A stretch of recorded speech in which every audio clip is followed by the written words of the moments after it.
Chapter 113. The Past. The Count departed with a sad heart from the house in which he had left Mercedes, probably never to behold her again. Since the death of little Edward, a great change had taken place in Monte Cristo.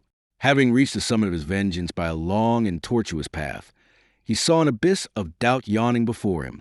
More than this, the conversation which had just taken place between Mercedes and himself had awakened so many recollections in his heart that he felt it necessary to combat with them. A man of the Count's temperament could not long indulge in that melancholy which can exist in common minds, but which destroys superior ones. He thought he must have made an error in his calculations if he now found cause to blame himself. "I cannot deceive myself," he said. "I must look upon the past in a false light." "What?" he continued. "Can I have been following a false path? Can the end which I propose be a mistaken end? Can 1 hour have sufficed to prove to an architect that the work upon which he founded all his hopes was an impossible, if not a sacrilegious, undertaking?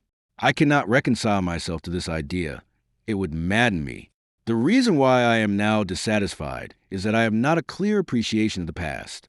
The past, like the country through which we walk, becomes indistinct as we advance. My position is like that of a person wounded in a dream. He feels the wound, though he cannot recollect when he received it. Come, then, thou regenerate man, thou extravagant prodigal, thou awakened sleeper, thou all-powerful visionary, thou invincible millionaire. Once again review thy past life of starvation and wretchedness. Revisit the scenes where fate and misfortune conducted, and where despair received thee. Too many diamonds, too much gold and splendor, are now reflected by the mirror in which Monte Cristo seeks to behold Dantès. Hide thy diamonds, bury thy gold, shroud thy splendor, exchange riches for poverty, liberty for a prison, a living body for a corpse." As he thus reasoned, Monte Cristo walked down the Rue de la Caisserie. It was the same through which, 24 years ago, he had been conducted by a silent and nocturnal guard. The houses, today so smiling and animated, were on that night dark, mute, and closed. "And yet they were the same," murmured Monte Cristo. "Only now it is broad daylight instead of night. It is the sun which brightens a place and makes it appear so cheerful." He proceeded towards a quay by the Rue Saint Laurent and advanced to the consigne. It was the point where he had embarked. A pleasure boat with striped awning was going by. Monte Cristo called the owner, who immediately rode up to him with the eagerness of a boatman hoping for a good fare. The weather was magnificent, and the excursion a treat. The sun, red and flaming, was sinking into the embrace of the welcoming ocean. The sea, smooth as crystal, was now and then disturbed by the leaping of fish, which are pursued by some unseen enemy and sought for safety in another element. While on the extreme verge of the horizon might be seen the fishermen's boats, white and graceful as a seagull, or the merchant vessels bound for Corsica or Spain. But notwithstanding the serene sky, the gracefully formed boats, and the golden light in which the whole scene was bathed, the Count of Monte Cristo, wrapped in his cloak, could think only of this terrible voyage, the details of which were one by one recalled to his memory. The solitary light burning at the Catalans, that first sight of the Château d'If, which told him whither they were leading him, the struggle with the gendarmes when he wished to throw himself overboard, his despair when he found himself vanquished, and the sensation when the muzzle of the carbine touched his forehead, all these were brought before him in vivid and frightful reality, like the streams which the heat of the summer has dried up, and which after the autumnal storms gradually begin oozing drop by drop. So did the Count feel his heart gradually fill with the bitterness which formerly nearly overwhelmed Edmond Dantès. Clear skies, swift-flitting boats, and brilliant sunshine disappeared. The heavens were hung with black, and the gigantic structure of the Château d'If seemed like the phantom of a mortal enemy. As they reached the shore, the Count instinctively shrunk to the extreme end of the boat, and the owner was obliged to call out, in his sweetest tone of voice, "Sir, we are at the landing." Monte Cristo remembered that on that very spot, on the same rock, he had been violently dragged by the guards, who forced him to ascend the slope at the points of their bayonets. The journey had seemed very long to Dantès, but Monte Cristo found it equally short. Each stroke of the oar seemed to awaken a new throng of ideas, which sprang up with the flying spray of the sea. There had been no prisoners confined in the Château d'If since the Revolution of July. It was only inhabited by a guard, kept there for prevention of smuggling. A concierge waited at the door to exhibit to visitors this monument of curiosity, once a scene of terror. The Count inquired whether any of the ancient jailers were still there, but they had all been pensioned or had passed on some other employment. The concierge who attended him had only been there since 1830. He visited his own dungeon. He again beheld the dull light, vainly endeavoring to penetrate the narrow opening. His eyes rested upon the spot where had stood his bed, since then removed, and behind the bed the new stones indicated where the breach made by the Abbé Faria had been. Monte Cristo felt his limbs tremble. He seated himself upon a log of wood. "Are there any stories connected with this prison besides the one relating to the poisoning of Mirabeau?" asked the Count. "Are there any traditions respecting these dismal abodes, in which it is difficult to believe men can ever have imprisoned their fellow creatures?" "Yes, sir. Indeed, the jailer Antoine told me one connected with this very dungeon." Monte Cristo shuddered. Antoine had been his jailer. He had almost forgotten his name and face, but at the mention of the name he recalled his person as he used to see it, the face encircled by a beard, wearing the brown jacket, the bunch of keys, the jingling of which he still seemed to hear. The Count turned around and fancied he saw him in the corridor, rendered still darker by the torch carried by the concierge. "Would you like to hear the story, sir?" "Yes, relate it," said Monte Cristo, pressing his hand to his heart to still its violent beatings. He felt afraid of hearing his own history. "This dungeon," said the concierge, "was, it appears, some time ago occupied by a very dangerous prisoner, the more so since he was full of industry. Another person was confined in the Château at the same time, but he was not wicked. He was only a poor mad priest." "Ah, indeed! Mad!" repeated Monte Cristo. "And what was his mania?" "He offered millions to anyone who would set him at liberty." Monte Cristo raised his eyes, but he could not see the heavens. There was a stone veil between him and the firmament. He thought that there had been no less thick a veil before the eyes of those to whom Faria offered the treasures. "Could the prisoners see each other?" he asked. "Oh, no, sir. It was expressly forbidden, but they eluded the vigilance of guards and made a passage from one dungeon to the other." "And which of them made this passage?" "Oh, it must have been a young man, certainly, for he was strong and industrious, while the abbé was aged and weak. Besides, his mind was too vacillating to allow him to carry out an idea." "Blind fools," murmured the Count. "However, be that as it may, the young man made a tunnel. How or by what means no one knows. But he made it, and there is the evidence yet remaining of his work. Do you see it?" And the man held the torch to the wall. "Ah, yes, I see," said the Count, in a voice hoarse from emotion. The result was that the two men communicated with one another. How long they did so, nobody knows. One day the old man fell ill and died. Now guess what the young one did. "Tell me." "He carried off the corpse, which he placed in his own bed with its face to the wall. Then he entered the empty dungeon, closed the entrance, and slipped into the sack which had contained the dead body. Did you ever hear of such an idea?" Monte Cristo closed his eyes and seemed again to experience all the sensations he had felt when the coarse canvas, yet moist with the cold dews of death, had touched his face. The jailer continued. Now this was his project. He fancied that they buried the dead at the Château d'If, and imagining they would not expend much labor on the grave of a prisoner, he calculated on raising the earth with his shoulders. But unfortunately their arrangements at the Château frustrated his projects. They never buried the dead. They merely attached a heavy cannonball to the feet and then threw them into the sea. This is what was done. The young man was thrown from the top of the rock. The corpse was found on the bed next day, and the whole truth was guessed. For the men who performed the office then mentioned what they had not dared to speak of before, that at the moment the corpse was thrown into the deep, they heard a shriek, which was almost immediately stifled by the water in which it disappeared. The Count breathed with difficulty. The cold drops ran down his forehead, and his heart was full of anguish. "No," he muttered, "the doubt I felt was at the commencement of forgetfulness. But here the wound reopens, and the heart again thirsts for vengeance. And the prisoner," he continued aloud, "was he ever heard of afterwards?" "Oh, no, of course not. You can understand that one of two things must have happened. He must either have fallen flat, in which case the blow, from a height of 90 feet, must have killed him instantly, or he must have fallen upright, and then the weight would have dragged him to the bottom, where he remained. Poor fellow." "Then you pity him?" said the Count.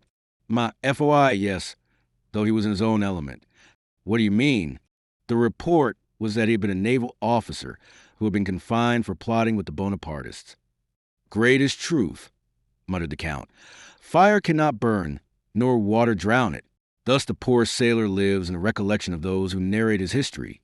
His terrible story is recited in the chimney corner, and a shudder is felt at the description of his transit through the air to be swallowed by the deep.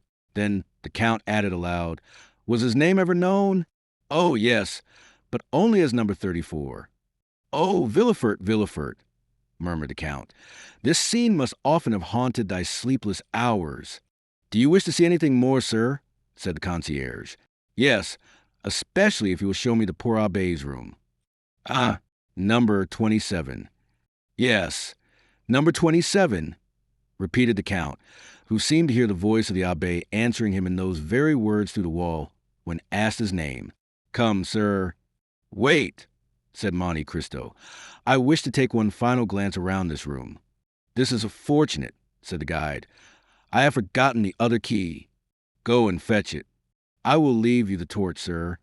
No, take it away. I can see in the dark. Why? You are like number 34. They said he was so accustomed to darkness that he could see a pin in the darkest corner of his dungeon. He spent 14 years to arrive at that, muttered the Count.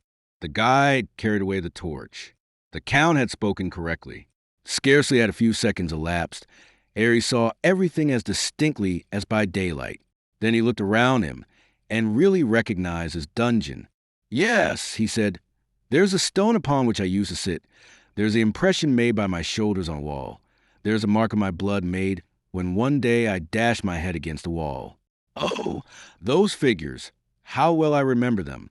I made them one day to calculate the age of my father, that I might know whether I should find him still living, and that of Mercedes, to know if I should find her still free.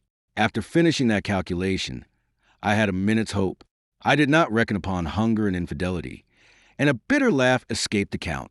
He saw in fancy the burial of his father and the marriage of Mercedes. On the other side of the dungeon, he perceived an inscription, the white letters of which were still visible on the green wall. Oh, God, he read, preserve my memory. Oh, yes, he cried. That was my only prayer at last. I no longer begged for liberty, but memory. I dreaded to become mad and forgetful. Oh, God, thou hast preserved my memory.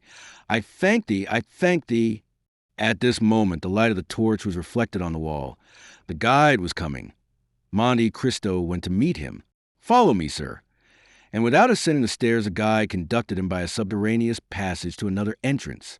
There, again, Monte Cristo was assailed by a multitude of thoughts. The first thing that met his eye was a meridian, drawn by the abbé on the wall, by which he calculated the time. Then he saw the remains of the bed on which the poor prisoner had died. The sight of this, instead of exciting the anguish experienced by the Count in the dungeon, filled his heart with a soft and grateful sentiment, and tears fell from his eyes. This is where the mad abbé was kept, sir, and that is where the young man entered, and the guide pointed the opening, which had remained unclosed. From the appearance of the stone, he continued, a learned gentleman discovered that the prisoners might have communicated together for 10 years. Poor things, those must have been 10 weary years. Dantès took some louis from his pocket and gave them to the man who had twice unconsciously pitied him. The guide took them, thinking them merely a few pieces of little value, but the light of the torch revealed their true worth. Sir, he said, you have made a mistake. You have given me gold. I know it. The concierge looked upon the Count with surprise. Sir, he cried, scarcely able to believe his good fortune. Sir, I cannot understand your generosity. Oh, it is very simple, my good fellow. I have been a sailor, and your story touched me more than it would others. Then, sir, since you are so liberal, I ought to offer you something. What have you to offer to me, my friend? Shells? Straw work? Thank you. No, sir, neither of those. Something connected with this story. Really? What is it? Listen, said the guide. I said to myself, something is always left in a cell inhabited by one prisoner for 15 years. So I began to sound the wall. Ah, cried Monte Cristo, remembering the abbé's 2 hiding places. After some search, I found that the floor gave a hollow sound near the head of the bed and at the hearth. Yes, said the Count, yes. I raised the stones and found a rope ladder and some tools. How do you know that? Asked the guide in astonishment. I do not know. I only guess it, because that sort of thing is generally found in prisoners' cells. Yes, sir, a rope ladder and tools. And have you them yet? No, sir. I sold them to visitors, who consider them great curiosities. But I have still something left. What is it? Asked the Count impatiently. A sort of book written upon strips of cloth. Go and fetch it, my good fellow, and if it be what I hope, you will do well. I will run for it, sir. And the guide went out. Then the Count knelt down by the side of the bed, which death had converted into an altar. "Oh, second father," he exclaimed, "thou who hast given me liberty, knowledge, riches, thou who, like beings of superior order to ourselves, couldst understand the science of good and evil, if in the depth of the tomb there still remains something within us which can respond to the voice of those who are left on earth, if after death the soul ever revisit the places where we have lived and suffered, then, noble heart, sublime soul, then I conjure thee by the paternal love thou didst bear me, by the filial obedience I vowed to thee, grant me some sign, some revelation, remove from me the remains of doubt, which, if it change not conviction, must become remorse." The Count bowed his head and clasped his hands together. "Here, sir," said a voice behind him. Monte Cristo shuddered and arose. The concierge held out the strips of cloth upon which the Abbé Faria had spread the riches of his mind. The manuscript was a great work by the Abbé Faria upon the kingdoms of Italy. The Count seized it hastily. His eyes immediately fell upon the epigraph, and he read, "Thou shalt tear out the dragon's teeth, and shalt trample the lions underfoot, saith the Lord." "Ah," he exclaimed, "here's my answer. Thanks, father, thanks." And feeling in his pocket, he took thence a small pocketbook, which contained 10 banknotes, each of 1,000 francs. "Here," he said, "take this pocketbook. Do you give it to me?" "Yes, but only on condition that you will not open it till I am gone." And placing in his breast the treasure he had just found, which was more valuable to him than the richest jewel, he rushed out the corridor, and reaching his boat, cried, "To Marseilles." Then, as he departed, he fixed his eyes upon the gloomy prison. "Woe," he cried, "to those who confined me in that wretched prison, and woe to those who forgot that I was there." As he repassed the Catalans, the Count turned around, and burying his head in his cloak, murmured the name of a woman. The victory was complete. Twice he had overcome his doubts. The name he pronounced, in a voice of tenderness, amounting almost to love, was that of Haiti. On landing, the Count turned towards the cemetery, where he felt sure of finding Moreau. He, too, 10 years ago, had piously sought out a tomb, and sought it vainly. He, who returned to France with millions, had been unable to find the grave of his father, who had perished from hunger. Moreau had indeed placed a cross over the spot, but it had fallen down, and the grave digger had burnt it, as he did all the old wood in the churchyard. The worthy merchant had been more fortunate. Dying in the arms of his children, he had been by them laid by the side of his wife, who had preceded him in eternity by 2 years. 2 large slabs of marble, on which were inscribed their names, were placed on either side a little enclosure, railed in and shaded by 4 cypress trees. Moreau was leaning against one of these, mechanically fixing his eyes on the graves. His grief was so profound that he was nearly unconscious. "Maximilian," said the Count, "you should not look on the graves, but there," and he pointed upwards. "The dead are everywhere," said Moreau. "Did you not yourself tell me so as we left Paris?" "Maximilian," said the Count, "you asked me during the journey to allow you to remain some days at Marseilles. Do you still wish to do so?" "I have no wishes, Count. Only I fancy I could pass the time less painfully here than anywhere else." "So much the better, for I must leave you, but I carry your word with me, do I not?" "Ah, Count, I shall forget it." "No, you will not forget it, because you are a man of honor, Moreau, because you have taken an oath, and are about to do so again." "Oh, Count, have pity upon me. I am so unhappy. I have known a man much more unfortunate than you, Moreau." "Impossible." "Alas," said Monte Cristo. "It is the infirmity of our nature always to believe ourselves much more unhappy than those who groan by our sides. What can be more wretched than a man who has lost all he loved and desired in the world? Listen, moral, and pay attention to what I am about to tell you. I knew a man who, like you, had fixed all his hopes of happiness upon a woman. He was young. He had an old father whom he loved, a betrothed bride whom he adored. He was about to marry her when one of the caprices of fate, which would almost make us doubt the goodness of Providence, if that Providence did not afterwards reveal itself by proving that all is but a means of conducting to an end. One of those caprices deprived him of his mistress, of the future which he had dreamed. For his blindness, he forgot he could only read the present, and cast him into a dungeon." "Ah," said Moral, "one quits a dungeon in a week, a month, or a year." "He remained there 14 years, Moral," said the Count, placing his hand on the young man's shoulder. Maximilian shuddered. 14 years, he muttered. 14 years, repeated the Count. During that time he had many moments of despair. He also, Moral, like you, considered himself the unhappiest of men. "Well," asked Moral. "Well, at the height of his despair, God assisted him through human means. At first, perhaps, he did not recognize the infinite mercy of the Lord, but at last he took patience and waited. One day he miraculously left the prison, transformed, rich, powerful. His first cry was for his father, but that father was dead." "My father, too, is dead," said Moral. "Yes, but your father died in your arms, happy, respected, rich, and full of years. His father died poor, despairing, almost doubtful of Providence. And when his son sought his grave 10 years afterwards, his tomb had disappeared, and no one could say, 'There sleeps the father you so well loved.'" "Oh!" exclaimed Moral. "He was, then, a more unhappy son than you, Moral, for he could not even find his father's grave. But then he had the woman he loved still remaining? You are deceived, Moral. That woman, she was dead. Worse than that, she was faithless, and had married one of the persecutors of her betrothed. You see, then, Moral, that he was a more unhappy lover than you. And has he found consolation? He has at least found peace. And does he ever expect to be happy? He hopes so, Maximilian." The young man's head fell on his breast. "You have my promise," he said, after a minute's pause, extending his hand to Monte Cristo. "Only remember, on the 5th of October, Moral, I shall expect you at the island of Monte Cristo. On the 4th, a yacht will wait for you in the port of Bastia. It will be called the Eurus.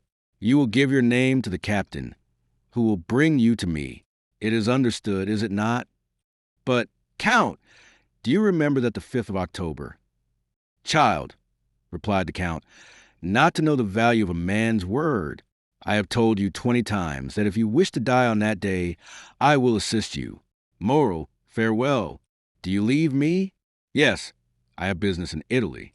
"I leave you alone in your struggle with misfortune, alone with that strong-winged eagle, which God sends to bear aloft the elect to his feet. The story of Ganymede, Maximilian, is not a fable, but an allegory. When do you leave?" "Immediately. The steamer waits, and in an hour I shall be far from you. Will you accompany me to the harbor, Maximilian?" "I am entirely yours, Count." Moral accompanied the Count to the harbor. The white steam was ascending like a plume of feathers from the black chimney. The steamer soon disappeared, and in an hour afterwards, as the Count had said, was scarcely distinguishable in the horizon amidst the fogs of the night. Chapter 114. Peppino. At the same time that the steamer disappeared behind Cape Morgiou, a man traveling post on a road from Florence to Rome had just passed the little town of Aquapendent. He was traveling fast enough to cover a great deal of ground without exciting suspicion. This man was dressed in a greatcoat, or rather a surtout, a little worse for the journey, but which exhibited the ribbon of the Legion of Honor still fresh and brilliant, a decoration which also ornamented the undercoat. He might be recognized not only by these signs, but also from the accent with which he spoke to postilion, as a Frenchman. Another proof that he was a native of a universal country was apparent in the fact of his knowing no other Italian words than the terms used in music, and which, like the goddamn of Figaro, served all possible linguistic requirements. "Allegro," he called out to postilions at every ascent. "Moderato," he cried as they descended. And heaven knows there are hills enough between Rome and Florence by the way of Aquapendent. These two words greatly amused the men to whom they were addressed. On reaching La Storta, the point from whence Rome is first visible, the traveler evinced none of the enthusiastic curiosity which usually leads strangers to stand up and endeavor to catch sight of the dome of St. Peter's, which may be seen long before any other object is distinguishable. No, he merely drew a pocketbook from his pocket and took from a paper folded in four, and after having examined it in a manner almost reverential, he said, "Good, I have it still." The carriage entered by the Porta del Popolo, turned to the left, and stopped at the Hotel d'Espagne. Old Pastrini, our former acquaintance, received the traveler at the door, hat in hand. The traveler alighted, ordered a good dinner, and inquired the address of the house of Thompson and Amp, French, which was immediately given to him, as it was one of the most celebrated in Rome. It was situated in the Via dei Banchi near St. Peter's. In Rome, as everywhere else, the arrival of a post-chaise is an event. 10 young descendants of Marius and Gracchi, barefooted and out at elbows, with one hand resting on the hip and the other gracefully curved above the head, stare at the traveler, the post-chaise, and the horses. To these were added about 50 little vagabonds from the Papal States, who earn a pittance by diving into the Tiber at high water from the bridge of St. Angelo. Now, as these street Arabs of Rome, more fortunate than those of Paris, understand every language, more especially the French, they heard the traveler order an apartment, a dinner, and finally inquired the way to the house of Thompson and Amp, French. The result was that when the newcomer left the hotel with the cicerone, a man detached himself from the rest of the idlers, and without having been seen by the traveler, and appearing to excite no attention from the guide, followed the stranger with as much skill as a Parisian police agent would have used.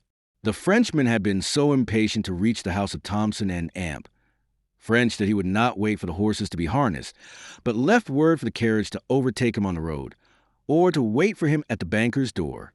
He reached it before the carriage arrived. The Frenchman entered, leaving in the anteroom his guide, who immediately entered into conversation with 2 or 3 of the industrious idlers who are always to be found in Rome at the doors of banking houses, churches, museums, or theaters. With the Frenchman, the man who had followed him entered too. The Frenchman knocked at the inner door and entered the first room. His shadow did the same. Messrs. Thompson and Amp, French, inquired the stranger. An attendant arose at a sign from a confidential clerk at the first desk. "Whom shall I announce?" said the attendant. "Baron Danglars." "Follow me," said the man. A door opened, through which the attendant and the baron disappeared. The man who had followed Danglars sat down on a bench. The clerk continued to write for the next 5 minutes. The man preserved profound silence and remained perfectly motionless. Then the pen of the clerk ceased to move over paper. He raised his head, and appearing to be perfectly sure of privacy, "Aha!" he said, "Here you are, Peppino." "Yes," was a laconic reply. "You have found out that there is something worth having about this large gentleman? There is no great merit due to me, for we were informed of it. You know his business here, then. Pardieu, he has come to draw, but I don't know how much.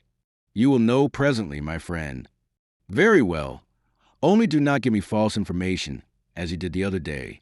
"What do you mean? Of whom do you speak? Was it the Englishman who carried off 3,000 crowns from here the other day?" "No, he really had 3,000 crowns, and we found them. I mean the Russian prince, who you said had 30,000 livres, and we only found 22,000.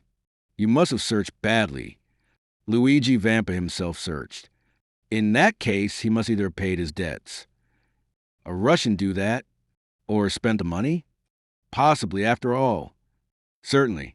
But you must let me make my observations, or the Frenchman will transact his business without my knowing the sum." Peppino nodded, and taking a rosary from his pocket began to mutter a few prayers, while the clerk disappeared to the same door by which Danglars and the attendant had gone out. At the expiration of 10 minutes, the clerk returned with a beaming countenance.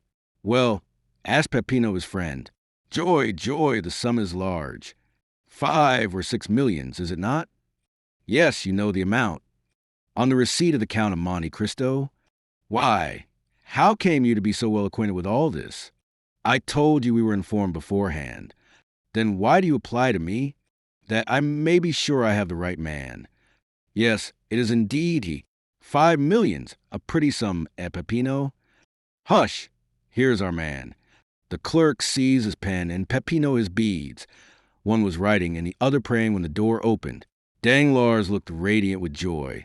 The banker accompanied him to the door. Peppino followed Danglars. According to the arrangements, the carriage was waiting at the door. The guide held the door open. Guides are useful people who will turn their hands to anything. Danglars leaped into the carriage like a young man of 20. The cicerone reclosed the door and sprang up by the side of the coachman. Peppino mounted the seat behind.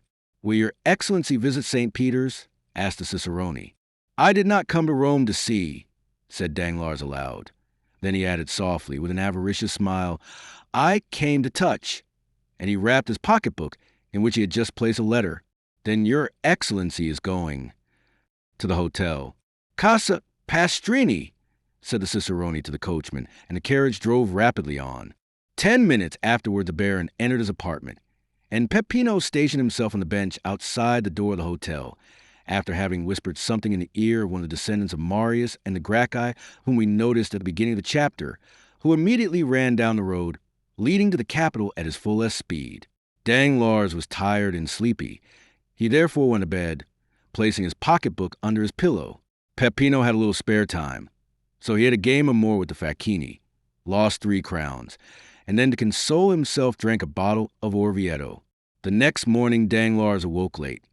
Though he went to bed so early, he had not slept well for 5 or 6 nights, even if he had slept at all. He breakfasted heartily, and caring little, as he said, for the beauties of the eternal city, ordered post-horses at noon. But Danglars had not reckoned upon the formalities of the police and the idleness of the posting master. The horses only arrived at 2 o'clock, and the cicerone did not bring the passport till 3. All these preparations had collected a number of idlers round the door of Signor Pastrini's. The descendants of Marius and the Gracchi were also not wanting. The baron walked triumphantly through the crowd, who for the sake of gain styled him Your Excellency. As Danglars had hitherto contented himself with being called a baron, he felt rather flattered at the title of Excellency, and distributed a dozen silver coins among the beggars, who were ready, for 12 more, to call him Your Highness. "Which road?" asked the postilion in Italian. "The Ancona road," replied the baron. Signor Pastrini interpreted the question and answer, and the horses galloped off. Danglars intended traveling to Venice, where he would receive one part of his fortune, and then proceeding to Vienna, where he would find the rest. He meant to take up his residence in the latter town, which he had been told was a city of pleasure. He had scarcely advanced 3 leagues out of Rome when daylight began to disappear. Danglars had not intended starting so late, or he would have remained. He put his head out and asked the postilion how long it would be before they reached the next town. "Non capisco," do not understand, was the reply.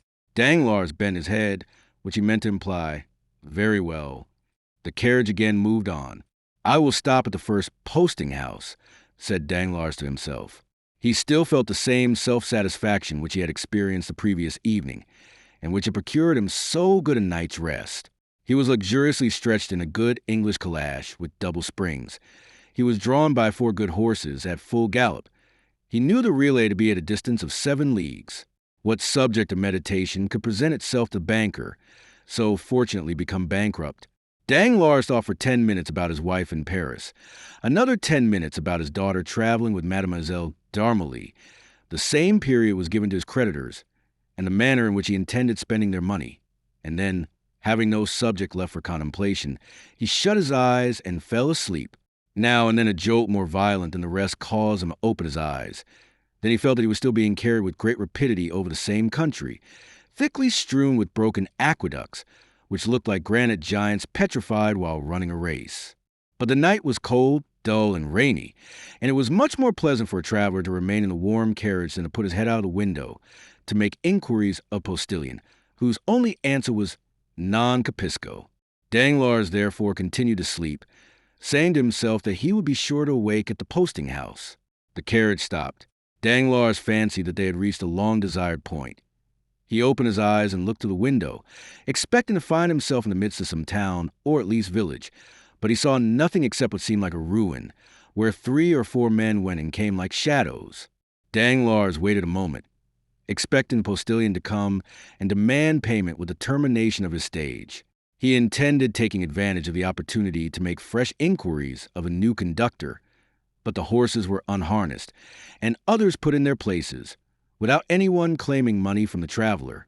Danglars, astonished, opened the door, but a strong hand pushed him back, and the carriage rolled on. The Baron was completely roused. He said to the postilion, mio caro?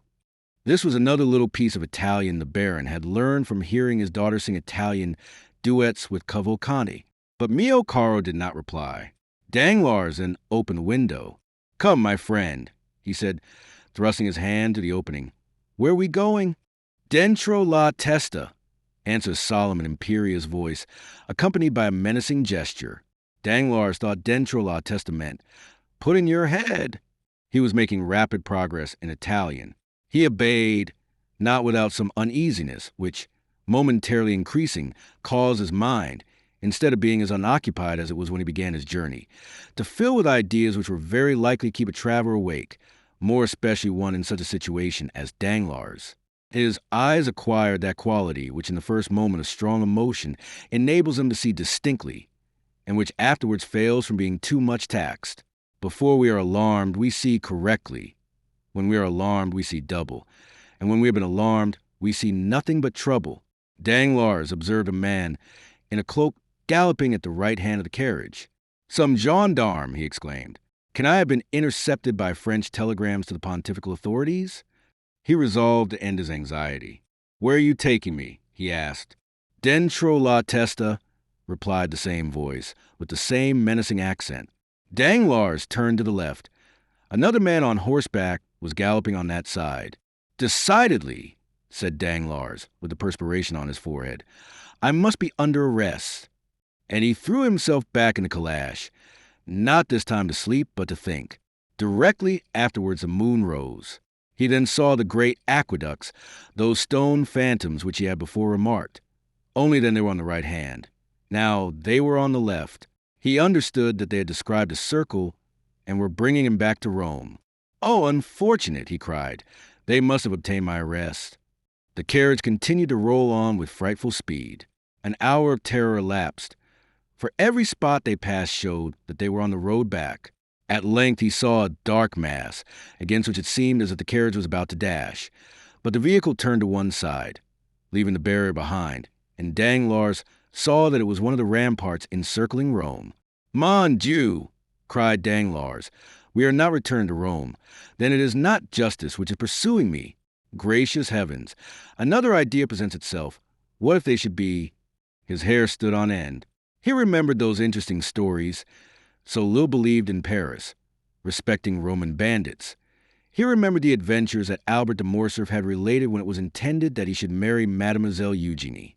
They are robbers, perhaps, he muttered. Just then the carriage rolled on something harder than gravel road. Danglars hazarded a look on both sides of the road, and perceived monuments of a singular form, and his mind now recalled all the details Morcerf had related, and comparing them with his own situation, he felt sure that he must be on the Appian Way. On the left, in a sort of valley, he perceived a circular excavation. It was Caracalla's circus. On a word from a man who rode at the side of the carriage, it stopped. At the same time the door was opened. "Scendi!" exclaimed a commanding voice. Danglars instantly descended. Although he did not yet speak Italian, he understood it very well. More dead than alive, he looked around him, for men surrounded him, besides a postilion. "Di qua," said one of the men, descending a little path leading out of the Appian Way. Danglars followed his guide without opposition, and had no occasion to turn around to see whether the 3 others were following him. Still it appeared as though they were stationed at equal distances from one another, like sentinels. After walking for about 10 minutes, during which Danglars did not exchange a single word with his guide, he found himself between a hillock and a clump of high weeds. 3 men, standing silent, formed a triangle, of which he was the center. He wished to speak, but his tongue refused to move. "Avanti!" said the same sharp and imperative voice. This time Danglars had double reason to understand, for if the word and gesture had not explained the speaker's meaning, It was clearly expressed by the man walking behind him, who pushed him so rudely that he struck against the guide. This guide was our friend Peppino, who dashed into the thicket of high weeds, through a path which none but lizards or polecats could have imagined to be an open road. Peppino stopped before a rock overhung by thick hedges. The rock, half open, afforded a passage to the young man, who disappeared like the evil spirits in the fairy tales. The voice and gesture of the man who followed Danglars ordered him to do the same. There was no longer any doubt. The bankrupt was in the hands of Roman banditti. Danglars acquitted himself like a man placed between two dangerous positions, and who is rendered brave by fear, notwithstanding his large stomach, certainly not intended to penetrate the fissures of the Campagna. He slid down like Peppino, and closing his eyes fell upon his feet. As he touched the ground, he opened his eyes. The path was wide, but dark. Peppino, who cared little for being recognized now that he was in his own territories, struck a light and lit a torch. 2 other men descended after Danglars, forming the rear guard, and pushing Danglars whenever he happened to stop, they came by a gentle declivity to the intersection of 2 corridors. The walls were hollowed out in sepulchres, one above the other, and which seemed in contrast with the white stones to open their large dark eyes, like those which we see on the faces of the dead. A sentinel struck the rings of his carbine against his left hand. "Who comes there?" he cried. A friend, said Peppino. "But where is the captain?" "There," said the sentinel, pointing over his shoulder to a spacious crypt, hollowed out of the rock, the lights from which shone into the passage through the large arched openings. "Fine spoil, captain, fine spoil," said Peppino in Italian, and taking Danglars by the collar of his coat, he dragged him to an opening resembling a door, through which they entered the apartment which the captain appeared to have made his dwelling place. "Is this the man?" asked the captain, who was attentively reading Plutarch's Life of Alexander. "Himself, captain, himself." "Very well, show him to me." At this rather impertinent order, Peppino raised his torch to the face of Danglars, who hastily withdrew that he might not have his eyelashes burnt. His agitated features presented the appearance of pale and hideous terror. "The man is tired," said the captain. "Conduct him to his bed." "Oh," murmured Danglars, "that bed is probably one of the coffins hollowed in the wall, and the sleep I shall enjoy will be death from one of the poniards I see glistening in the darkness." From their beds of dried leaves or wolfskins at the back of the chamber now arose the companions of the man who had been found by Albert de Morcerf reading Caesar's commentaries, and by Danglars studying the life of Alexander. The banker uttered a groan and followed his guide. He neither supplicated nor exclaimed. He no longer possessed strength, will, power, or feeling. He followed where they led him. At length he found himself at the foot of a staircase, and he mechanically lifted his foot 5 or 6 times. Then a low door was opened before him, and bending his head to avoid striking his forehead, he entered a small room cut out of the rock. The cell was clean, though empty, and dry, though situated at an immeasurable distance under the earth. A bed of dried grass covered with goatskins was placed in one corner. Danglars brightened up on beholding it, fancying that it gave some promise of safety.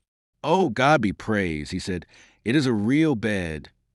This was the 2nd time within the hour that he had invoked the name of God. He had not done so for 10 years before.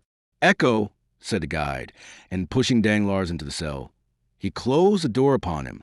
A bolt grated, and Danglars was a prisoner. If there had been no bolt, it would have been impossible for him to pass through the midst of the garrison who held the catacombs of St. Sebastian, encamped round a master whom our readers must have recognized as the famous Luigi Vampa.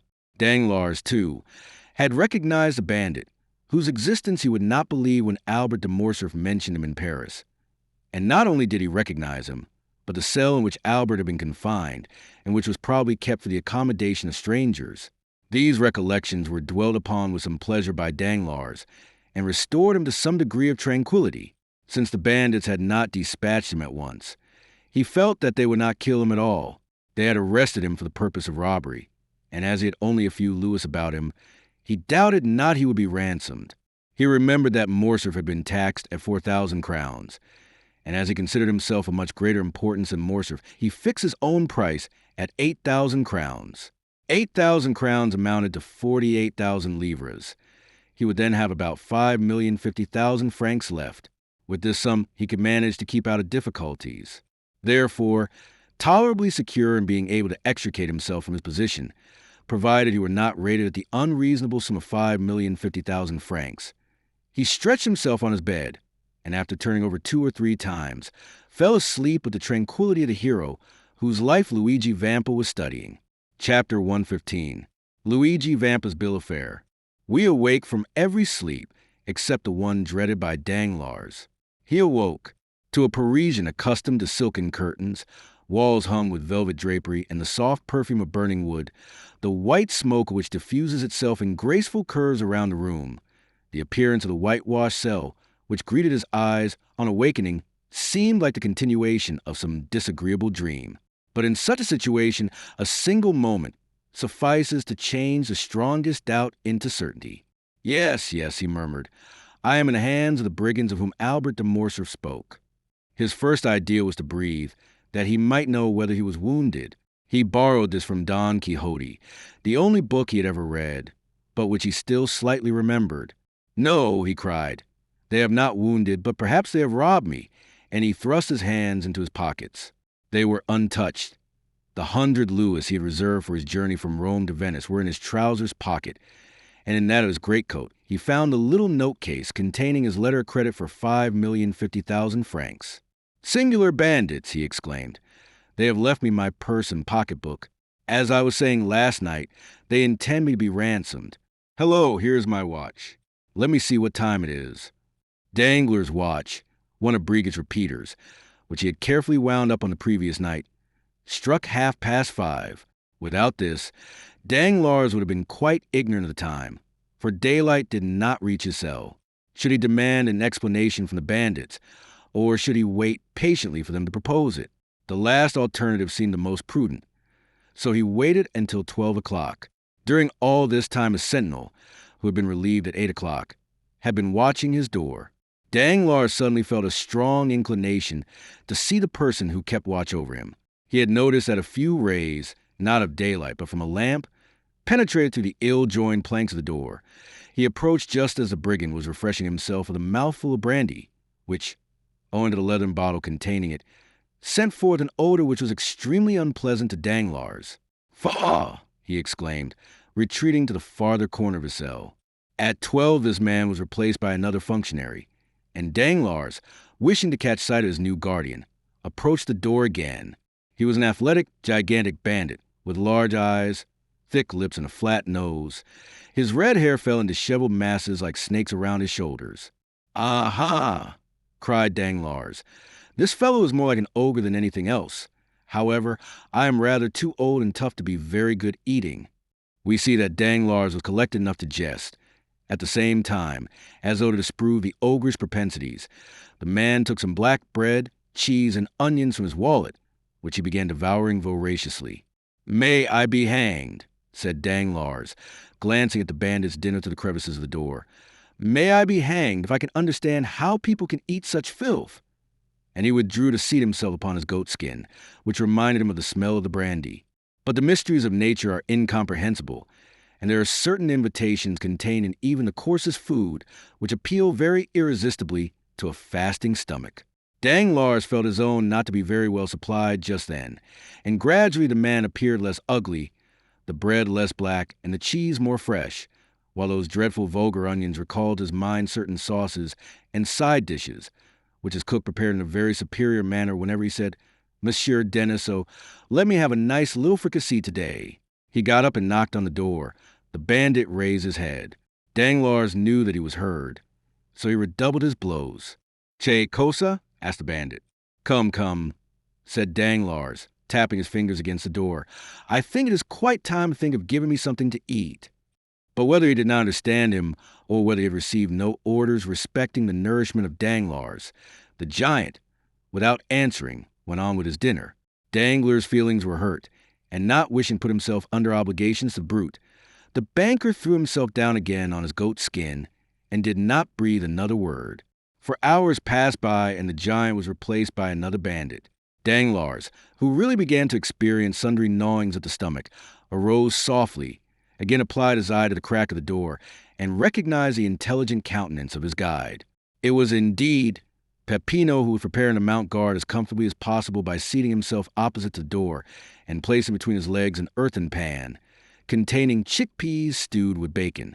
Near the pan, he also placed a pretty little basket of Viltri grapes and a flask of Orvieto.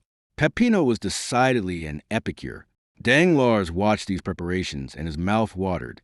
"Come," he said to himself, "let me try if he will be more tractable than the other." And he tapped gently at the door. "En why vie coming," exclaimed Peppino, who from frequenting the house of Signor Pastrini understood French perfectly in all its idioms.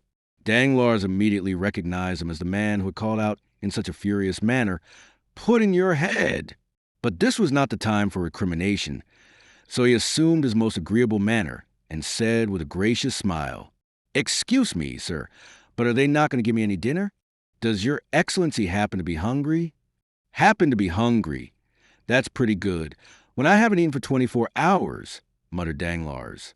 Then he added aloud, "Yes, sir, I am hungry, very hungry, and your excellency wants something to eat?" "At once, if possible." "Nothing easier," said Peppino. "Here you can get anything you want, by paying for it, of course, as among honest folk."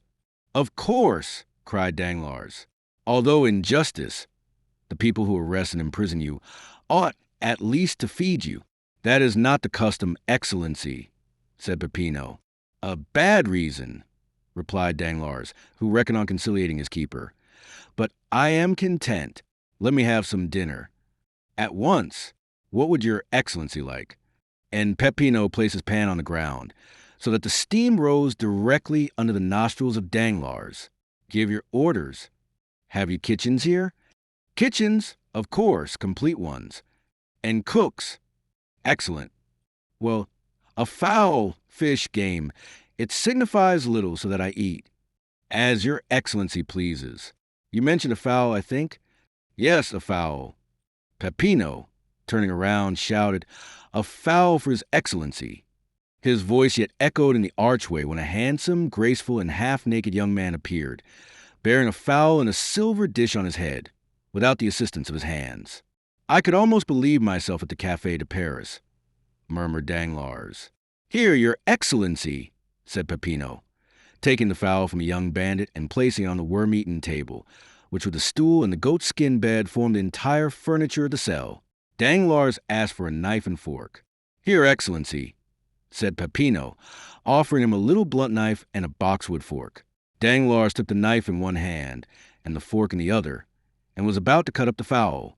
"Pardon me, excellency," said Peppino, placing his hand on the banker's shoulder. "People pay here before they eat. They might not be satisfied, and—" "Aha!" thought Danglars. "This is not so much like Paris, except that I shall probably be skinned. Never mind, I'll fix that all right. I have always heard how cheap poultry is in Italy.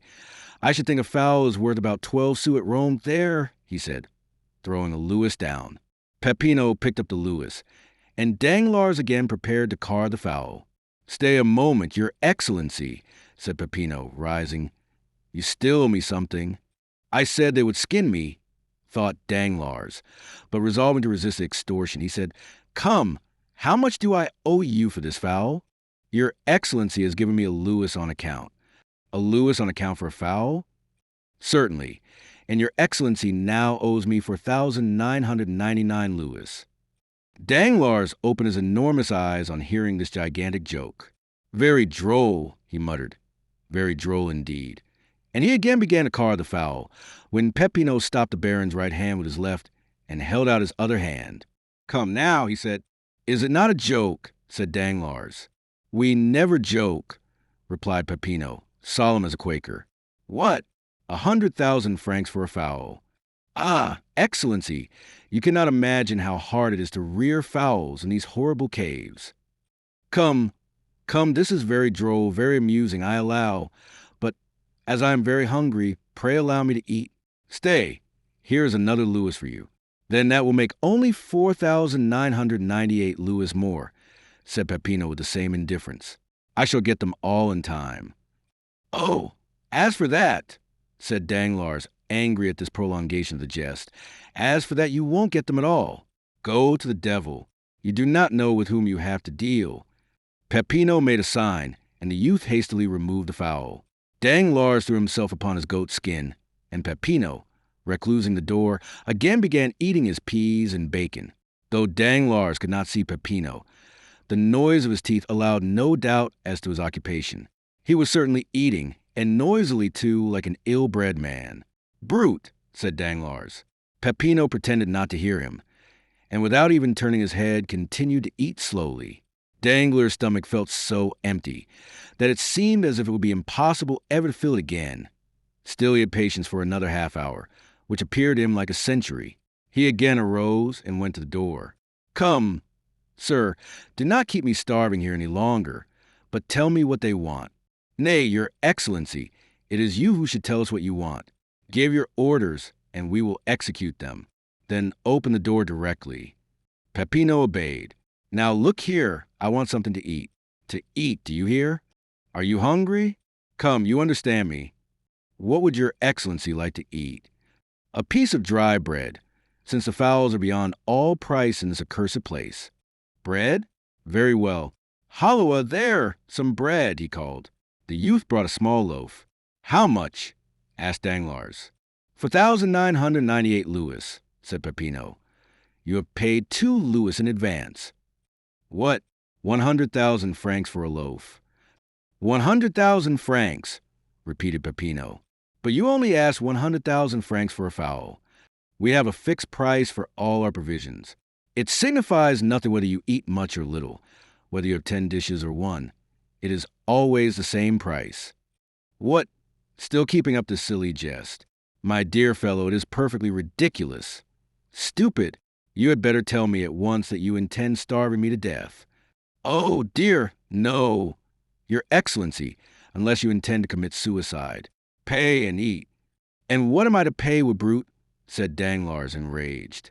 "Do you suppose I carry 100,000 francs in my pocket? Your excellency has 5,050,000 francs in your pocket. That will be 50 fowls at 100,000 francs apiece, and half a fowl for the 50,000. Danglars shuddered. The bandage fell from his eyes, and he understood the joke, which he did not think quite so stupid as he had done just before. "Come," he said, "if I pay you the 100,000 francs, will you be satisfied and allow me to eat at my ease?" "Certainly," said Peppino. "But how can I pay them?" "Oh, nothing easier. You have an account open with Messrs. Thompson and Damp, French, Via de Banchirome. Give me a draft for 4,998 louis on these gentlemen, and our bankers shall take it." Danglars thought it as well to comply with a good grace. So he took the pen, ink, and paper Peppino offered him, wrote the draft, and signed it. "Here," he said, "here is a draft at sight, and here is your fowl." Danglars sighed while he carved the fowl. It appeared very thin for the price it had cost. As for Peppino, he examined the paper attentively, put it into his pocket, and continued eating his peas. Chapter 116. The Pardon. The next day Danglars was again hungry. Certainly the air of that dungeon was very provocative of appetite. The prisoner expected that he would be at no expense that day, for like an economical man, he had concealed half his fowl and a piece of the bread in the corner of his cell. But he had no sooner eaten than he felt thirsty. He had forgotten that. He struggled against his thirst till his tongue clave to the roof of his mouth. Then, no longer able to resist, he called out. The sentinel opened the door. It was a new face. He thought it would be better to transact business with his old acquaintance. So he sent for Peppino. "Here I am, your excellency," said Peppino, with an eagerness which Danglars thought favorable to him. "What do you want?" "Something to drink." "Your excellency knows that wine is beyond all price near Rome." "Then give me water," cried Danglars, endeavoring to parry the blow. "Oh, water is even more scarce than wine, your excellency. There's been such a drought." "Come," thought Danglars, "it is the same old story." And while he smiled as he attempted to regard the affair as a joke, he felt his temples get moist with perspiration. "Come, my friend," said Danglars, seeing that he made no impression on Peppino. "You will not refuse me a glass of wine? I have already told you that we do not sell at retail." "Well then, let me have a bottle of the least expensive. They're all the same price." "And what is that?" 25,000 francs a bottle. Tell me, cried Danglars, in a tone whose bitterness Harpagon alone has been capable of revealing. Tell me that you wish to despoil me of all. It will be sooner over than devouring me piecemeal. It is possible such may be the master's intention. The master, who is he? The person to whom you were conducted yesterday. Where is he? Here, let me see him. Certainly. And the next moment Luigi Vampa appeared before Danglars. You sent for me? He said to the prisoner. Are you, sir, the chief of the people who brought me here? Yes, your excellency. What then? How much do you require for my ransom? Merely the 5 million you have about you. Danglars felt a dreadful spasm dart through his heart. But this is all I have left in the world, he said. Out of an immense fortune. If you deprive me of that, take away my life also. We are forbidden to shed your blood. And by whom are you forbidden? By him we obey. You do, then, obey someone? Yes, a chief. I thought you said you were the chief? So I am of these men, but there is another over me. And did your superior order you to treat me in this way? Yes. But my purse will be exhausted. Probably. Come, said Danglars. Will you take 1 million? No. 2 millions, 3, 4. Come, 4. I will give them to you on condition that you let me go. Why do you offer me 4 million for what is worth 5 million? This is a kind of usury, banker, that I do not understand. Take all, then, take all, I tell you, and kill me. Come, calm yourself. You will excite your blood, and that would produce an appetite it would require 1 million a day to satisfy. Be more economical. But when I have no more money left to pay you, asked the infuriated Danglars, then you must suffer hunger. Suffer hunger? Said Danglars, becoming pale. Most likely, replied Vampa coolly. But you say you do not wish to kill me? No. And yet you will let me perish with hunger? Ah, that is a different thing. Well then, wretches, cried Danglars, I would defy your infamous calculations. I would rather die at once. You may torture, torment, kill me, but you shall not have my signature again. As your excellency pleases, said Vampa, as he left the cell. Danglars, raving, threw himself on the goatskin. Who could these men be? Who was the invisible chief? What could be his intentions toward him? And why? When everyone else was allowed to be ransomed, might he not also be? Oh, yes. Certainly a speedy, violent death would be a fine means of deceiving these remorseless enemies, who appear to pursue him with such incomprehensible vengeance. But to die? For the first time in his life, Danglars contemplated death with a mixture of dread and desire. The time had come when an implacable specter, which exists in the mind of every human creature, arrested his attention and called out with every pulsation of his heart, "Thou shalt die." Danglars resembled a timid animal excited in the chase. First it flies, then despairs, and at last, by the very force of desperation, sometimes succeeds in eluding its pursuers. Danglars meditated an escape. But the walls were solid rock. A man was sitting reading at the only outlet to the cell, and behind that man shapes armed with guns continually passed. His resolution not to sign lasted 2 days, after which he offered 1 million for some food. They sent him a magnificent supper and took his 1 million. From this time the prisoner resolved to suffer no longer, but to have everything he wanted. At the end of 12 days, after having made a splendid dinner, he reckoned his accounts and found that he had only 50,000 francs left. Then a strange reaction took place. He had just abandoned 5 million, endeavored to save the 50,000 francs he had left, and sooner than give them up, he resolved to enter again upon a life of privation. He was deluded by the hopefulness that is a premonition of madness. He, who for so long a time had forgotten God, began to think that miracles were possible, that the accursed cavern might be discovered by the officers of the Papal States, who would release him, that then he would have 50,000 remaining, which would be sufficient to save him from starvation. And finally he prayed that this sum might be preserved to him, and as he prayed he wept. 3 days passed thus, during which his prayers were frequent, if not heartfelt. Sometimes he was delirious, and fancied he saw an old man stretched on a pallet. He, also, was dying of hunger. On the 4th, he was no longer a man, but a living corpse. He had picked up every crumb that had been left from his former meals, and was beginning to eat the matting which covered the floor of his cell. Then he entreated Peppino, as he would a guardian angel, to give him food. He offered him 1,000 francs for a mouthful of bread, but Peppino did not answer. On the 5th day, he dragged himself to the door of the cell. "Are you not a Christian?" he said, falling on his knees. "Do you wish to assassinate a man who, in the eyes of heaven, is a brother?"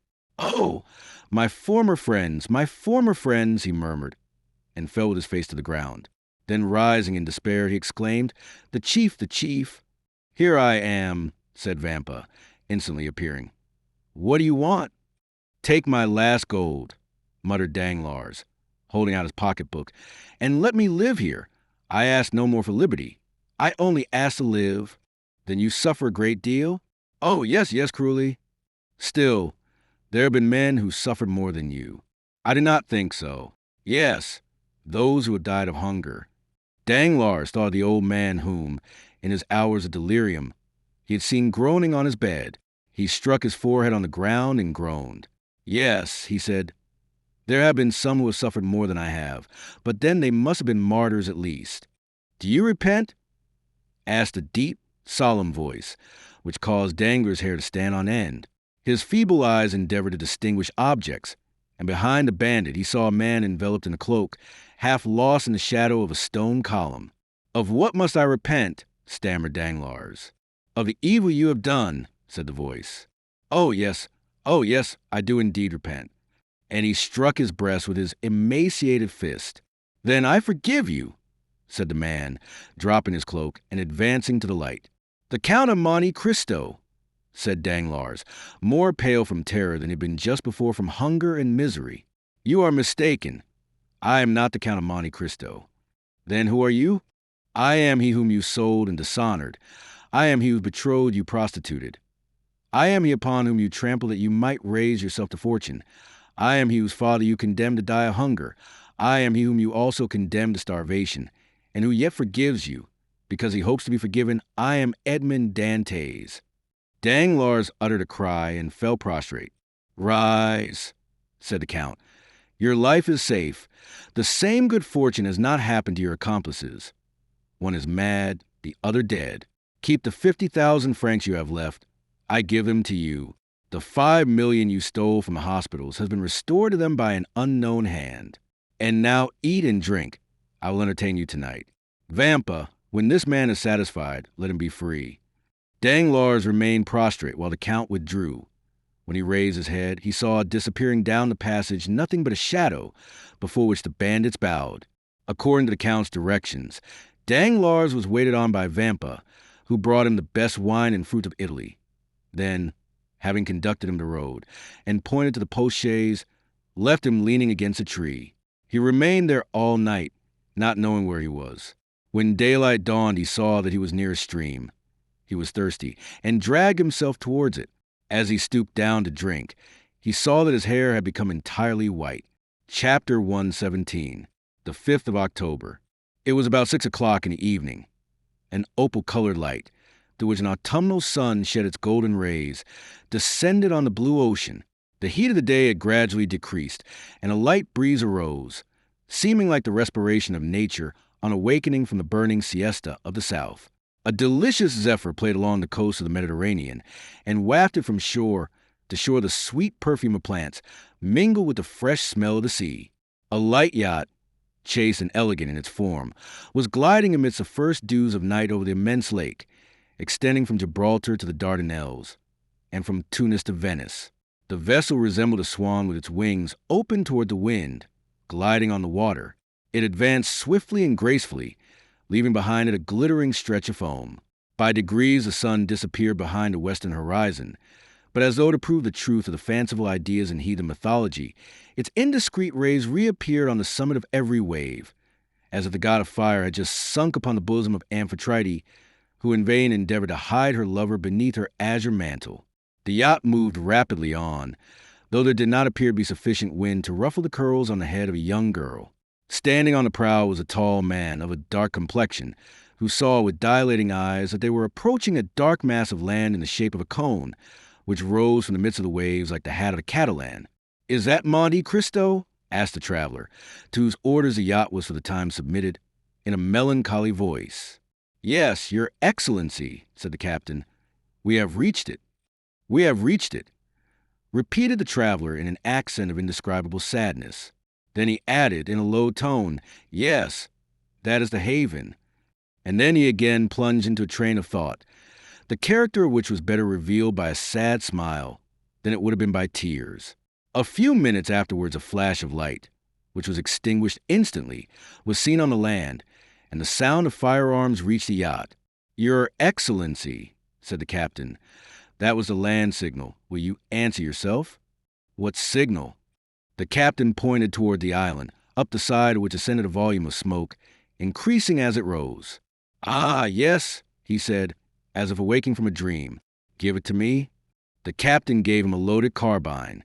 The traveler slowly raised it and fired in the air. 10 minutes afterwards, the sails were furled, and they cast anchor about 100 fathoms from the little harbor. The gig was already lowered, and in it were 4 oarsmen and a coxswain. The traveler descended, and instead of sitting down at the stern of the boat, which had been decorated with a blue carpet for his accommodation, stood up with his arms crossed. The rowers waited, their oars half lifted out of the water, like birds drying their wings. Give way, said the traveler. The 8 oars fell into the sea simultaneously without splashing a drop of water, and the boat, yielding to the impulsion, glided forward. In an instant they found themselves in a little harbor, formed in a natural creek. The boat grounded on the fine sand. Will Your Excellency be so good as to mount the shoulders of 2 of our men? They will carry you ashore? The young man answered this invitation with a gesture of indifference and stepped out of the boat. The sea immediately rose to his waist. Ah, Your Excellency, murmured the pilot. You should not have done so. Our master will scold us for it. The young man continued to advance, following the sailors, who chose a firm footing. 30 strides brought them to dry land. The young man stamped on the ground to shake off the wet, and looked around for someone to show him his road, for it was quite dark. Just as he turned, a hand rested on his shoulder, and a voice which made him shudder exclaimed, Good evening, Maximilian. You are punctual. Thank you. Ah, is it you, Count? Said the young man, in an almost joyful accent, pressing Monte Cristo's hand with both his own.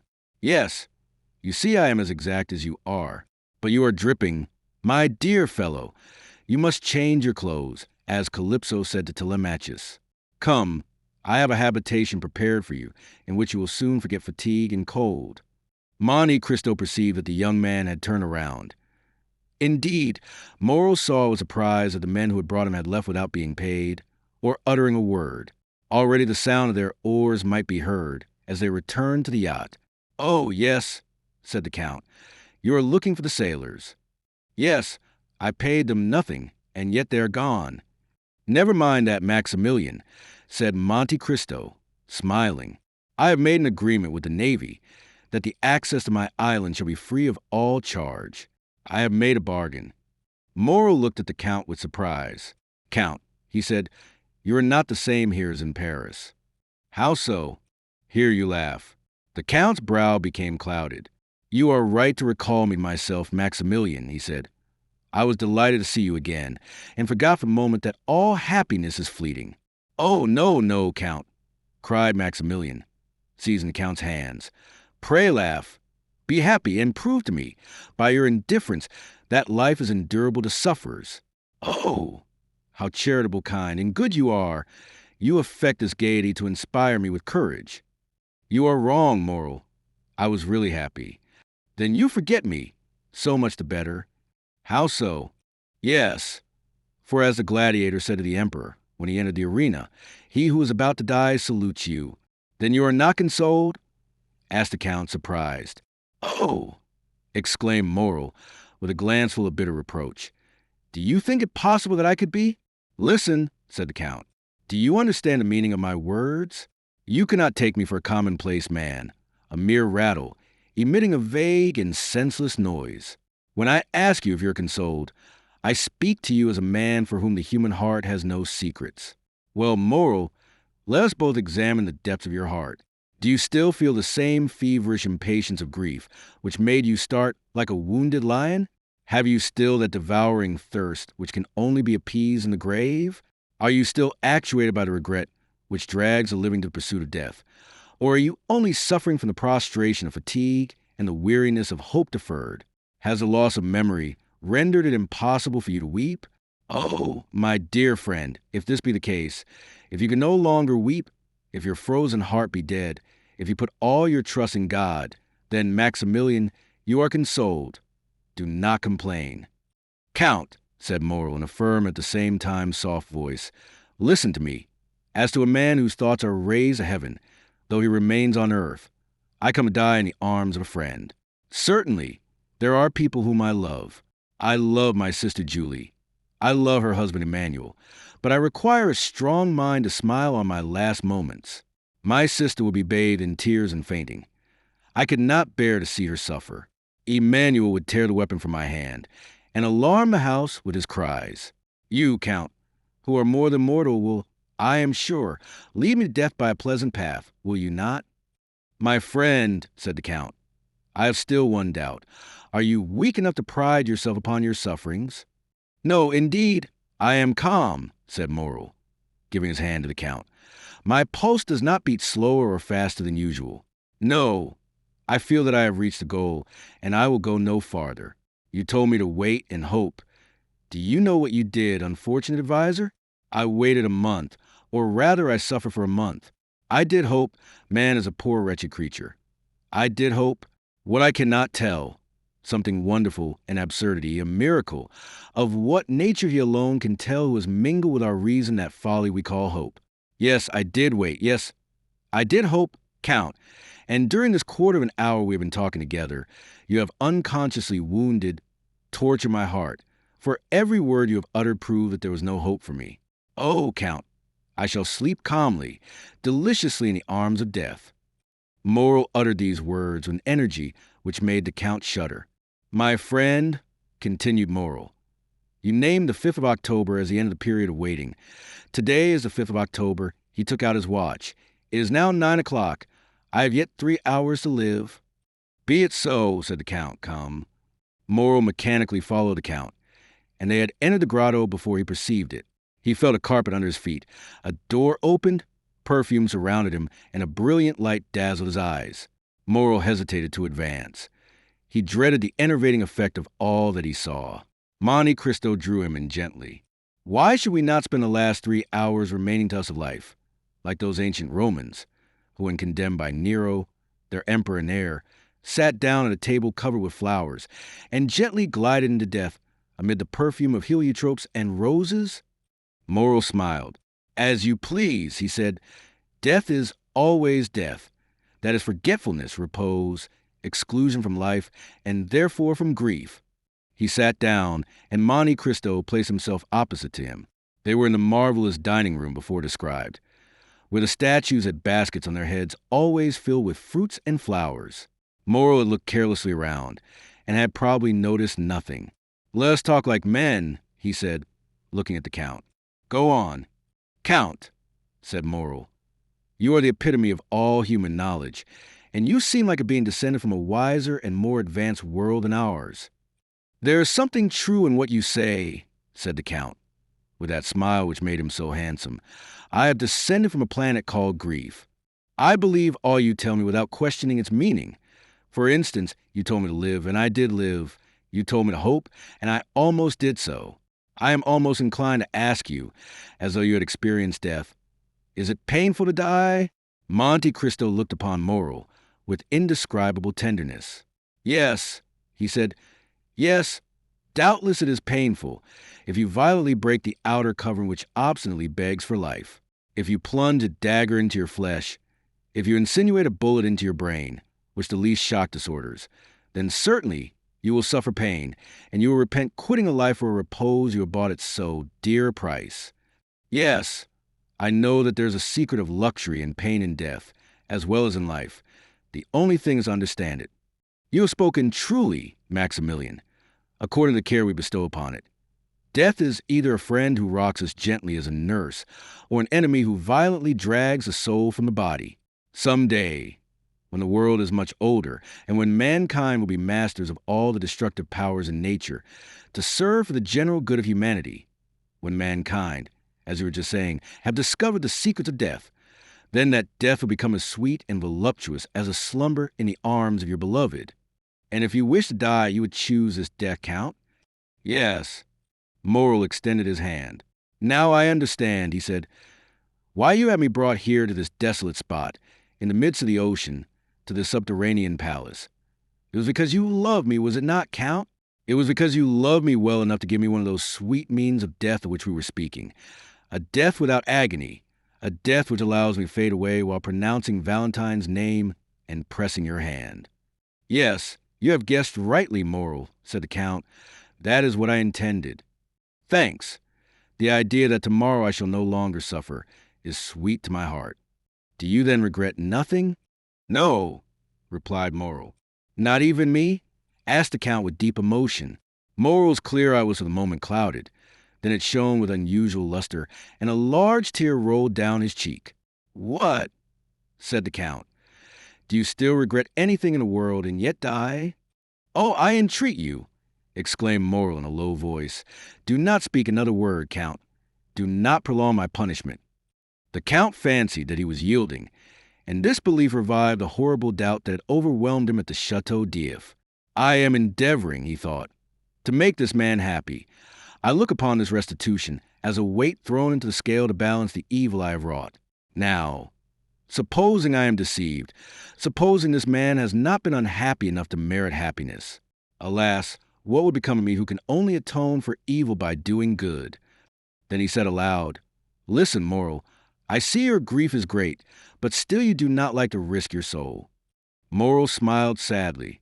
Count, he said, I swear to you my soul is no longer my own. Maximilian, you know I have no relation in the world. I have accustomed myself to regard you as my son. Well then, to save my son, I will sacrifice my life, nay, even my fortune. What do you mean? I mean that you wish to quit life because you do not understand all the enjoyments which are the fruits of a large fortune. Morrel, I possess nearly 100 millions, and I give them to you. With such a fortune you can attain every wish. Are you ambitious? Every career is open to you. Overturn the world. Change its character. Yield to mad ideas. Be even criminal, but live. Count, I have your word, said Morrel coldly. Then taking out his watch, he added, It is 11:30. Morrel, can you intend in my house under my very eyes? Then let me go, said Maximilian, or I shall think you did not love me for my own sake, but for yours. And he arose. It is well, said Monte Cristo, whose countenance brightened at these words. You wish it. You are inflexible. Yes, as you said, you are indeed wretched, and a miracle alone can cure you. Sit down, Morrel, and wait. Morrel obeyed. The Count arose, and unlocking a closet with a key suspended from his gold chain, took from a little silver casket, beautifully carved and chased, the corners of which represented four bending figures, similar to the caryatids, the forms of women, symbols of the angels aspiring to heaven. He placed the casket on the table. Then opening it, took out a little golden box, the top of which flew open when touched by a secret spring. This box contained an unctuous substance partly solid, of which it was impossible to discover the color, owing to the reflection of the polished gold, sapphires, rubies, emeralds, which ornamented the box. It was a mixed mass of blue, red, and gold. The Count took out a small quantity of this with a gilt spoon and offered it to Morrel, fixing a long, steadfast glance upon him. It was then observable that the substance was greenish. This is what you asked for, he said, and what I promised to give you. I thank you from the depths of my heart, said the young man, taking the spoon from the hands of Monte Cristo. The Count took another spoon and again dipped it into the golden box. What are you going to do, my friend? Asked Morrel, arresting his hand. Well, the fact is, Morrel, I was thinking that I too am weary of life, and since an opportunity presents itself. Stay, said the young man, you who love and are beloved, you who have faith and hope. Oh, do not follow my example. In your case, it would be a crime. Adieu, my noble and generous friend, adieu. I will go and tell Valentine what you have done for me. And slowly, though without any hesitation, only waiting to press the Count's hand fervently, he swallowed the mysterious substance offered by Monte Cristo. Then they were both silent. Ollie, mute and attentive, brought the pipes and coffee and disappeared. By degrees, the light of the lamps gradually faded in the hands of the marble statues which held them, and the perfumes appeared less powerful to Morrel. Seated opposite to him, Monte Cristo watched from the shadow, and Morrel saw nothing but the bright eyes of the Count. An overpowering sadness took possession of the young man. His hands relaxed their hold. The objects in the room gradually lost their form and color, and his disturbed vision seemed to perceive doors and curtains open in the wall.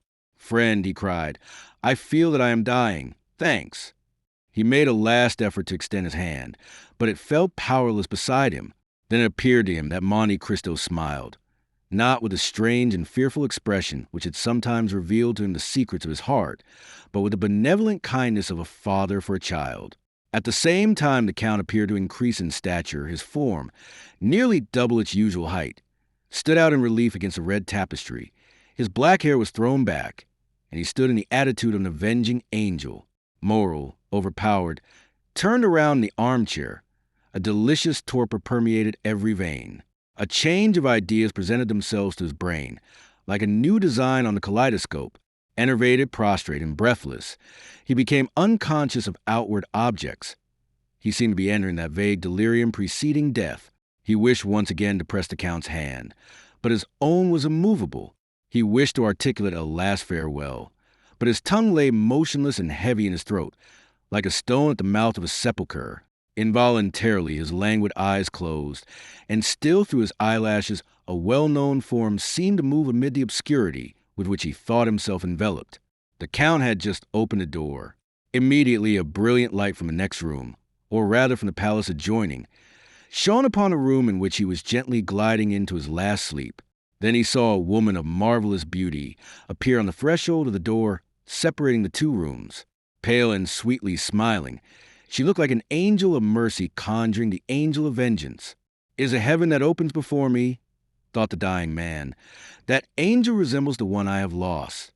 Monte Cristo pointed out Morrel to the young woman, who advanced towards him with clasped hands and a smile upon her lips. "Valentine, Valentine," he mentally ejaculated. But his lips uttered no sound, and as though all his strength were centered in that internal emotion, he sighed and closed his eyes. Valentine rushed towards him. His lips again moved. "He is calling you," said the Count. "He to whom you have confided your destiny. He from whom death would have separated you, calls you to him. Happily I vanquished death. Henceforth, Valentine, you will never again be separated on earth, since he has rushed into death to find you. Without me, you would both have died. May God accept my atonement in the preservation of these two existences." Valentine seized the Count's hand, and in her irresistible impulse of joy, carried it to her lips. "Oh, thank me again," said the Count. "Tell me till you are weary that I have restored you to happiness. You do not know how much I require this assurance." "Oh, yes, yes, I thank you with all my heart," said Valentine. "And if you doubt the sincerity of my gratitude, oh, then ask Haydée, ask my beloved sister Haydée, who ever since our departure from France has caused me to wait patiently for this happy day while talking to me of you." "You then love Haydée?" asked Monte Cristo with an emotion he in vain endeavored to dissimulate. "Oh, yes, with all my soul." "Well, then, listen, Valentine," said the Count. "I have a favor to ask of you." "Of me? Oh, am I happy enough for that?" "Yes. You have called Haydée your sister. Let her become so indeed, Valentine. Render her all the gratitude you fancy that you owe to me. Protect her, for—" The Count's voice was thick with emotion. "Henceforth she will be alone in the world." "Alone in the world?" repeated a voice behind the Count. "And why?" Monte Cristo turned around. Haydée was standing pale, motionless, looking at the Count with an expression of fearful amazement. "Because tomorrow, Haydée, you will be free. You will then assume your proper position in society, for I will not allow my destiny to overshadow yours. Daughter of a prince, I restore to you the riches and name of your father." Haydée became pale, and lifting her transparent hand to heaven, exclaimed in a voice stifled with tears, "Then you leave me, my lord?" Haiti, Haiti, you are young and beautiful. Forget even my name and be happy. It is well, said Haiti. Your order shall be executed, my lord. I will forget even your name and be happy. And she stepped back to retire. Oh, heavens! Exclaimed Valentine, who was supporting the head of Moral on her shoulder. Do you not see how pale she is? Do you not see how she suffers? Haiti answered with a heart-rending expression. Why should he understand this, my sister? He is my master, and I am his slave. He has a right to notice nothing.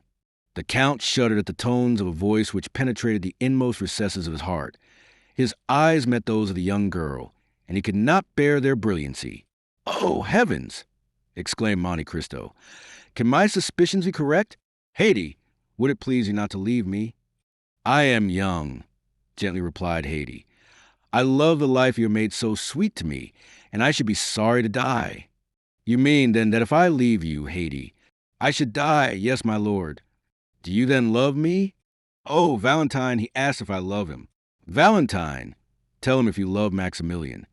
The Count felt his heart dilate and throb. He opened his arms, and Haiti, uttering a cry, sprang into them.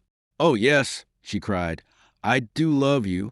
I love you as one loves a father, brother, husband. I love you as my life, for you are the best, the noblest of created beings. Let it be, then, as you wish, sweet angel. God has sustained me in my struggle with my enemies, and has given me this reward. He will not let me end my triumph in suffering. I wish to punish myself, but he has pardoned me. Love me, then, Haiti. Who knows? Perhaps your love will make me forget all that I do not wish to remember. What do you mean, my lord? I mean that one word from you has enlightened me more than 20 years of slow experience. I have but you in the world, Haiti. Through you I again take hold on life. Through you I shall suffer. Through you rejoice. Do you hear him, Valentine? Exclaimed Haiti. He says that through me he will suffer. Through me, who would yield my life for his. The Count withdrew for a moment. Have I discovered the truth? He said. But whether it be for recompense or punishment, I accept my fate. Come, Haiti, come. And throwing his arm around the young girl's waist, he pressed the hand of Valentine and disappeared. An hour had nearly passed, during which Valentine, breathless and motionless, watched steadfastly over Moral. At length she felt his heart beat. A faint breath played upon his lips. A slight shudder, announcing the return of life, passed through the young man's frame. At length his eyes opened, but they were at first fixed and expressionless. Then sight returned, and with it feeling and grief. Oh, he cried, in an accent of despair. The Count has deceived me. I am yet living. And extending his hand toward the table, he seized a knife. Dearest, exclaimed Valentine with her adorable smile, awake and look at me. Moral uttered a loud exclamation, and frantic, doubtful, dazzled, as though by a celestial vision, he fell upon his knees. The next morning at daybreak, Valentine and Moral were walking arm in arm on the seashore, Valentine relating how Monte Cristo had appeared in her room, explained everything, revealed the crime, and finally, how it saved her life by enabling her to simulate death. They had found the door of the grotto open and gone forth. On the azure dome of heaven still glittered a few remaining stars. Moral soon perceived a man standing among the rocks, apparently awaiting a sign from them to advance, and pointed him out to Valentine. Ah, it is Jacopo, she said, the captain of the yacht. And she beckoned him toward them. Do you wish to speak to us? Asked Moral. I have a letter to give you from the Count. From the Count, murmured the two young people. Yes, read it. Moral opened the letter and read, My dear Maximilian, there's a felucca for you at anchor. Jacopo will carry you to Leghorn, where Monsieur Noirtier awaits his granddaughter, whom he wishes to bless before you lead her to the altar. All that is in this grotto, my friend, my house in the Champs-Élysées, and my Château at Treport, are the marriage gifts bestowed by Edmond Dantès upon the son of his old master, Moral. Mademoiselle de Villefort will share them with you. For I entreat her to give to the poor the immense fortune reverting to her from her father, now a madman, and her brother who died last September with his mother. Tell the angel who will watch over your future destiny, Moral, to pray sometimes for a man who, like Satan, thought himself for an instant equal to God, but who now acknowledges with Christian humility that God alone possesses supreme power and infinite wisdom. Perhaps those prayers may soften the remorse he feels in his heart. As for you, moral, this is the secret of my conduct towards you. There is neither happiness nor misery in the world. There is only the comparison of one state with another, nothing more. He who has felt the deepest grief is best able to experience supreme happiness. We must have felt what it is to die, moral, that we may appreciate the enjoyments of living. Live, then, and be happy, beloved children of my heart, and never forget that until the day when God shall deign to reveal the future to man, all human wisdom is summed up in these two words: wait and hope. Your friend, Edmond Dantès, Count of Monte Cristo. During the perusal of this letter, which informed Valentine for the first time of the madness of her father and the death of her brother, she became pale. A heavy sigh escaped from her bosom, and tears, not the less painful because they were silent, ran down her cheeks. Her happiness cost her very dear. Moreau looked around uneasily.